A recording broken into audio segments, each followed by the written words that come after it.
안녕하세요 여러분. ESP8266을 통해 IoT 체험하기. 오늘은 ESP8266의 웹 서브 기능을 활용을 하기 위해서는 HTML을 사용할 수 있어야 됩니다. 근데 그 중에서도 오늘은 그 스타일 시트, 어떻게 문서를 꾸밀 수 있는지에 대해서 한번 설명을 드리도록 하겠습니다. 네, 저희가 CSS라고 표현을 하는데요. 캐스케이딩 스타일 시트라고 하는데, 이것도 하나의 언어입니다.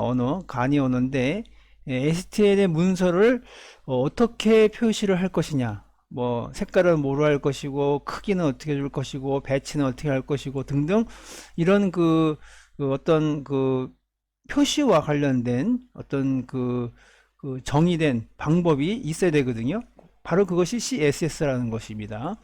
그래서 흔히 지금 보시는 것처럼 이제 이 셀렉터라는 것이 있어야 되고, 선언할 수 있도록 블럭을 이렇게 해야 된다는 것인데, 자, 앞에 보이는 게 셀렉터라는 것이고요. 자, H1, 그 다음에 블럭을 줬죠. 이렇게 중괄호로 써서, 그 다음에 프로퍼티, 이 속성을 주고, 그 속성의 값이 뭐냐, 예를 들어 컬러라고 하면은 색깔이 뭐냐라고 주고, 그 다음에 콤마 주고, 연속적으로 쓸 수가 있습니다. 이렇게 프로퍼티 주고 폰트의 크기는 뭐냐, 실제 크기는 어떻다, 이렇게 해서 이 세미콜론을 구분을 해서 여러 개의 속성을 한 줄에 이렇게 블록화 시켜서 선언을 할 수가 있습니다. 네, 이것이 바로 CSS라는 것인데요. 자, 이 CSS 셀렉터를 이제 아까 있다고 했습니다. 이 셀렉터를 줄 수 있는 방법은 지금 보시는 것처럼 세 가지가 있습니다. 세 가지가 뭐냐면은 HTML이 가지고 있는 그 이름이 있죠. 태그 네임 같이 그 이름을 그대로 쓰는 겁니다. 뭐 P면 P, 아까처럼 헤더1이면 헤더1. 자, 써서 마찬가지로 이렇게 프로퍼티를 주고 해당하는 값을 주고 세미콜론으로 또 구분해서 나가는 방법으로 하는 것이 이제 있는 것이고요. 그 HTML 요소 이름을 그대로 쓰는 방법이 한 가지가 있고, 그 다음에 샵 줘서 그 ID, 그러니까 쉽게 말씀드리면은 숫자를 주는 거죠. 숫자. 샵이라는 걸 주고 숫자를 주게 되면 그 숫자는 얼라인을 센터로 해라, 컬러는 레드로 하라고 하는, 예를 들어서 이렇게 표현하는 것을 숫자화 시킬 수 있다는 겁니다. 숫자화. 그래서 그 아이디가 뭐냐, 아이디라는 걸 주고 파라그래프를 하되 아이디에 그 여기 정의된 이름 아니면 숫자, 그 숫자를 써서 주고 하면 이 헬로 월드가 여기에 나오는 요 모양대로, 요 형태대로 표시를 한다는 것이죠. 네. 자, 그러면 요 안에 이렇게 태그 안에 다시 정의를 해서 쓰되 숫자를 준다, 이렇게 보시면 되고요. 그 다음에 점을 줘서 센터라고 주면은 이제 이건 일종의 클래스가 됩니다. 클래스. 즉 어떤 기능을 하는 것들을 그룹으로 만들어서 클래스 이름을 부여해서 그 클래스를 이제 이름으로 이렇게 주면은 여기에 나와 있는 내용들은 요렇게 표시를 한다, 이렇게 하는 것이죠.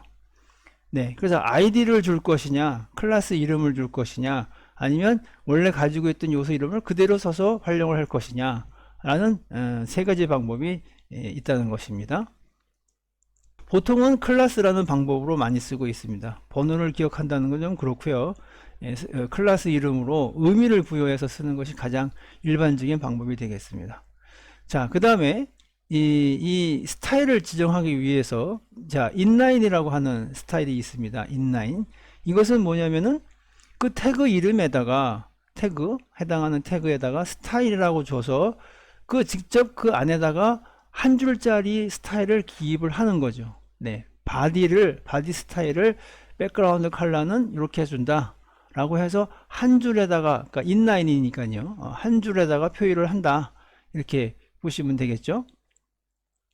네, 컬러도 줄 수가 있고 백그라운드 컬러도 줄 수 있고 폰트도 줄 수가 있고 뭐 등등등 해서 바로 그 헤더 그러니까 해당하는 태그의 그 속성으로 바로 부여를 해서 그냥 즉시 효과를 본다, 이렇게 보시면 되겠고요. 자, 이거는 이 태그의 한 줄 똑같은 이름을 만약에 사용하는 것이 있다면 매번 반복해서 써야 되니까 똑같은 내용들을, 또 이렇게 데이터 양도 많고요.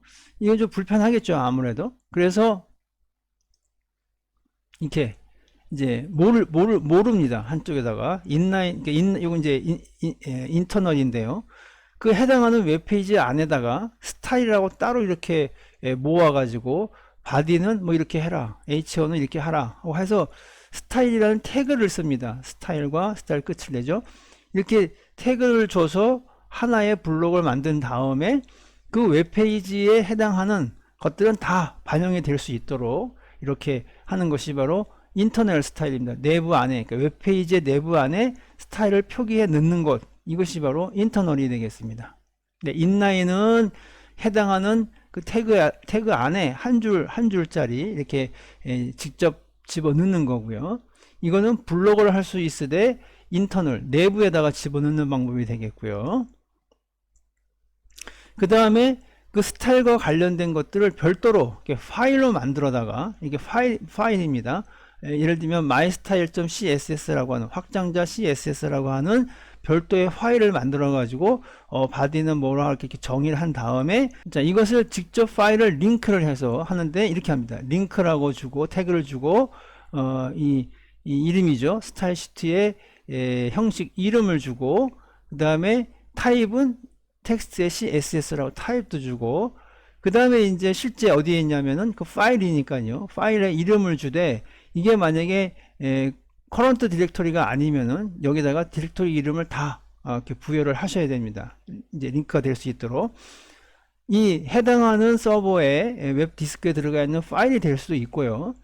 그 다음에 이것이 아니고 별도의 다른 곳에 있는 웹 서버에 있는 파일을 링크 하셔도 쓸 수가 있습니다. 네.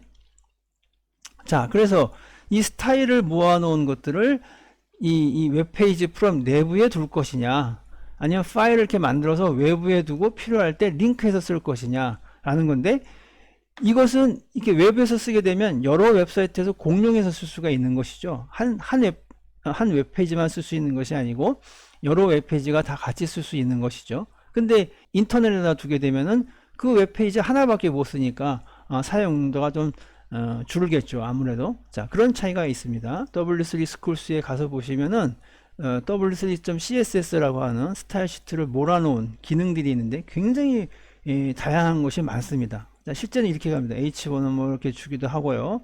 또 클래스 이름을 주죠. W3의 엠버, 에코와 블루 뭐 이렇게, 이거 다 클래스 이름들입니다.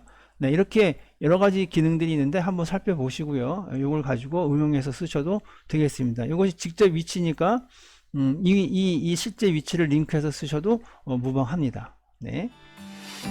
자, 오늘은 간단하게 스타일 시트에 대한 설명을 드렸고요. 다음번에는 또 다른 내용을 가지고 찾아뵙기로 하겠습니다. 네, 감사합니다.